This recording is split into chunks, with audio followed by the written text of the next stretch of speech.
नमस्कार साथियों। कल से विद्यालय विधिवत खुल जाएंगे। बच्चे विद्यालय में आने लगेंगे और वापस जो गलियां सूनी पड़ी थी वह पुनः रोशन होने लगेगी। सभी कार्य में फिर से आनंद आने लगेगा। तो यहाँ पर हमारे साथ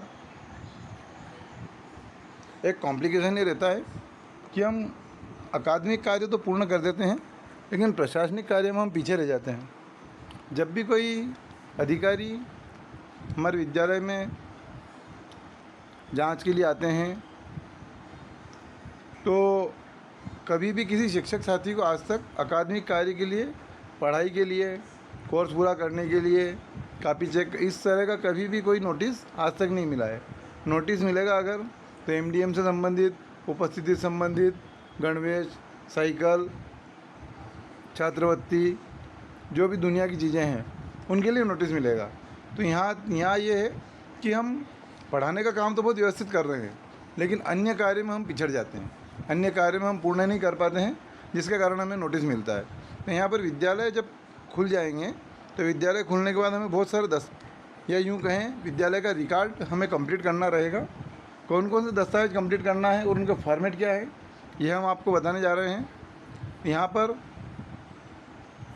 मध्याह्न भोजन संबंधित लगभग समस्त रिकॉर्ड कैसे कंप्लीट करना है, इसको हमने पिछली वीडियो में बता दिया था तो उसकी हम फिर से ज़्यादा लंबी बात नहीं करेंगे। हमको यहाँ पर महत्वपूर्ण अभिलेख बनाना है। शिक्षक उपस्थिति पंजी, छात्र उपस्थिति पंजी, शाला प्रबंधन, पुस्तक वितरण, पुस्तकालय। तो यहाँ पर इस तरीके से हमको 20 पंजियाँ बनाना है। जो क्या क्या बनाना है मैं आपको सब वीडियो में बता देता हूँ फॉर्मेट के साथ।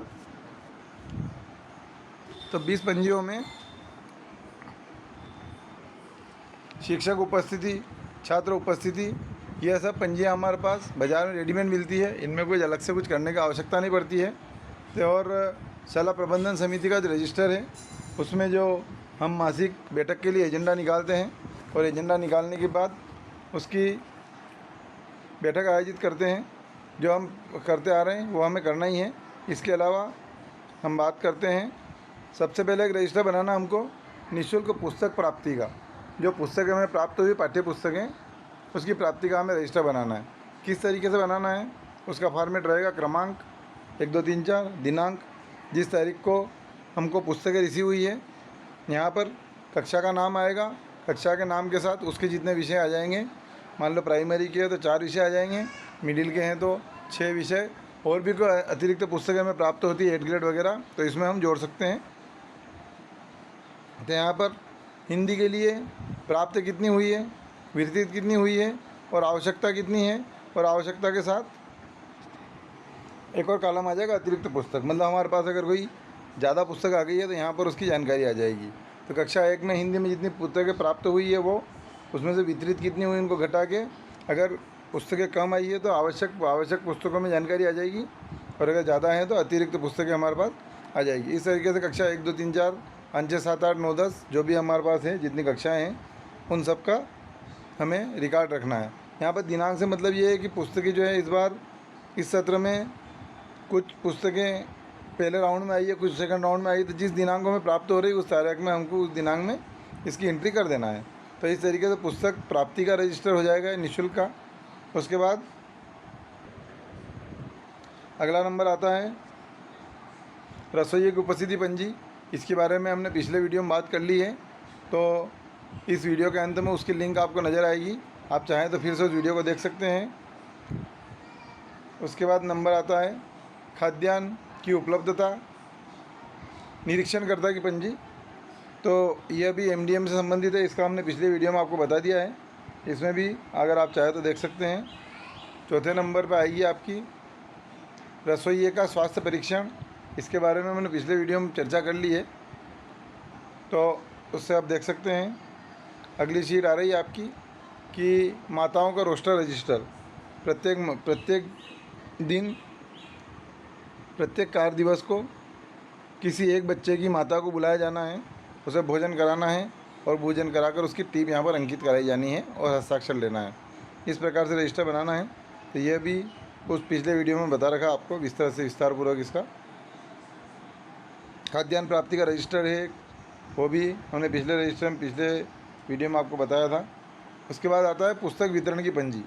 पुस्तक वितरण की पंजी जो है, जब हम पुस्तकें प्राप्त होती है तो बच्चों को पुस्तक वितरण करते हैं।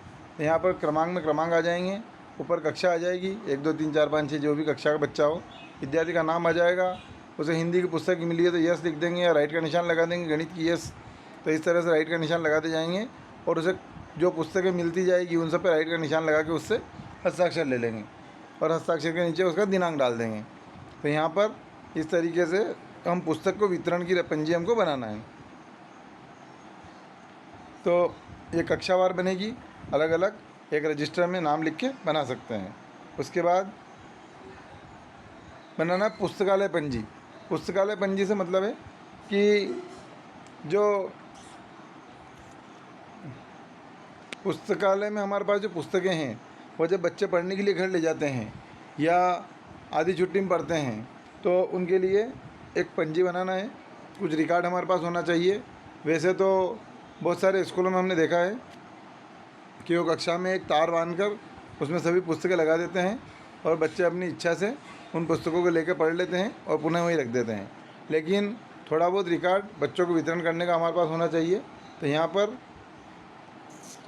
पुस्तक वितरण जो है पुस्तकालय की, यहाँ पर आ जाएगा क्रमांक, विद्यार्थी का नाम लेगा, विद्यार्थी का नाम जो विद्यार्थी पुस्तक प्राप्त करना चाहता है उसका, वितरित पुस्तक का नाम, जो पुस्तक कौन सी पुस्तक हमने उसको दी है, और पुस्तक वितरण का दिनांक किस दिन दी थी। अब वो जब जमा करेगा तो वापस इसी में आ जाएगा जमा का दिनांक और पुस्तक की स्थिति कैसी है, अच्छी है, ठीक है या ख़राब है, और हस्ताक्षर जमा करता हो जाएंगे और पुस्तक वापस वहाँ पर हमारे रिकॉर्ड में जमा हो जाएगी। तो इस तरीके से ये पुस्तकालय की पंजी है। उसके बाद अगला आता है गणवेश पंजी।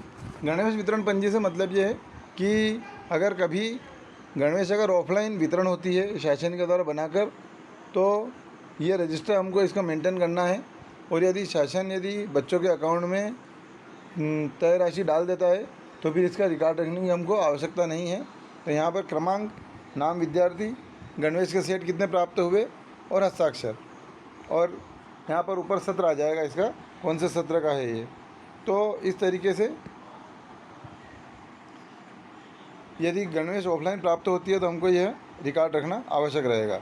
इसी में साइकिल वितरण पंजी भी इसी प्रकार से बनेगी। यहाँ पर गणवेश पंजी की जगह साइकिल वितरण पंजी आ जाएगा। यहाँ पर प्राप्त साइकिल और हस्ताक्षर हो जाएंगे। यदि साइकिलें ऑफलाइन आती है तो यहाँ पर साइकिल वितरण में हमको यह एंट्री करना है, और यदि साइकिल के निर्धारित पैसे अगर शासन जमा कर देता है तो फिर हमें इसकी एंट्री नहीं करना पड़ेगी। इसके बाद हमें बनाना है निरीक्षण पंजी, अवलोकन पंजी और सूचना पंजी। अवलोकन पंजी जो है, हमारे जो अधिकारी आते हैं तो अवलोकन पंजी में विद्यालय का अवलोकन करते हैं। अवलोकन पंजी जो एक बार बनती है, जब तक वो पूरी ना भर जाए तब तक अगली में उसको नई पंजी नहीं बनाना चाहिए, ऐसा नियम होता है। गणवेश पंजी बता दिया, साइकिल वितरण हो गया। स्कॉलर रजिस्टर्ड और प्रवेश पंजी हमारी कंप्लीट होना चाहिए। उसके बाद शिक्षक डायरी बहुत महत्वपूर्ण दस्तावेज है। हम जो विषय पढ़ा रहे हैं, जो कंटेंट हमने पढ़ाया है, उसका एकमात्र सबूत शिक्षक डायरी होता है। कैशबुक और वाउचर फाइल, कैशबुक कैसे लिखेंगे इसका एक वीडियो हम फिर से आपको बना के और अगली बार हम बताएंगे। प्रतिदिन के सुविचार का एक रजिस्टर हमारे पास होना चाहिए कि किस दिन हम लोगों ने कौन सा सुविचार लिखा था। यदि स्कूल में कोई निर्माण कार्य चल रहा है तो निर्माण कार्य की एक पंजी होना चाहिए अपने पास। एक महत्वपूर्ण सबसे है आदेश एवं प्रतिलिपि की फाइल, जिसमें जो शासन के द्वारा आदेश आते हैं वह, और जो हम शासन को, हम विभाग को जानकारी देते हैं उसकी प्रतिलिपि, उसके लिए एक आदेश एवं प्रतिलिपि की फाइल हमारे पास होना चाहिए। मासिक बैठक पंजी होना चाहिए, जिसमें पूरे स्टाफ के साथ प्रति माह हर 15 दिन में या हर 7 दिन में अपने विद्यालय के सभी शिक्षकों के, विद्यार्थियों के, समुदाय के किए गए कार्य की समीक्षा करने के लिए एक बैठक होना चाहिए। तो बैठक की पंजी होना चाहिए। और अन्य बहुत सारी पंजियाँ इसके बाद भी होती है, जैसे एनेक्डोटल वगैरह, तो ये भी हमारे पास सभी कंप्लीट होना चाहिए। तो साथियों, इस प्रकार से हमको सभी पंजियाँ कंप्लीट करना है, ताकि कोई अधिकारी हमारे यहाँ पर हमारे विद्यालय का निरीक्षण करना है तो उसे हमारा अकादमिक कार्य तो पूर्ण मिल ही रहा है, साथ साथ प्रशासनिक कार्य भी पूर्ण मिले और कोई दिक्कत नहीं आए। तो ठीक है साथियों, आपको हमारा वीडियो कैसा लगा कृपया कमेंट करके बताएं। वीडियो को लाइक करें, और यदि आपने अभी तक हमारे चैनल को सब्सक्राइब नहीं किया है तो चैनल को सब्सक्राइब करें। मध्याह्न भोजन से संबंधित वीडियो आप देख सकते हैं, मैं उसकी लिंक यहाँ पर डाल रहा हूँ।